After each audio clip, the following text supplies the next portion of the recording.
that he conveniently applies, and that's certainly the case here. I wrote a piece for thehill.com. It popped up on the site 10 o'clock yesterday, about 1,300 words on this, and I try to walk through it. First point I make is this is a really tough call for the president. This is not an easy question for any president, period.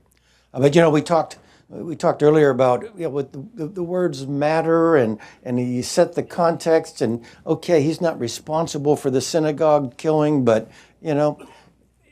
actions matter, and that's why we've been complaining for 2 years.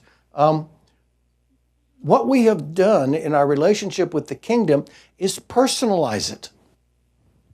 Between the young minister of just about everything in the White House and the Crown Prince, a 37-year-old and a 33-year-old. We not only don't have an ambassador in Riyadh, we haven't even nominated an ambassador to Riyadh.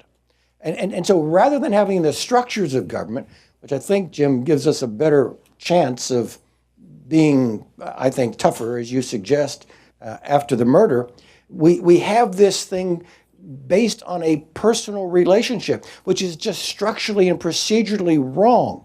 And if you keep doing stuff wrong over time, bad things, there are going to be consequences for that. What I point out in the article is they did it, they intended it, and he had to know. All right? Absolutely. And now the intel guys have got to stand in the room there, giving the president that information and refusing to budge. And frankly, in that private moment, grabbing the vice president or maybe the national security advisor and saying, you realize if the other branch asks us, we're going to tell them the same thing too. That's hard. And again, back to institutions. I had to go and tell George Bush some really unpleasant things, but I never felt it was going to threaten my work for the president. There were some questions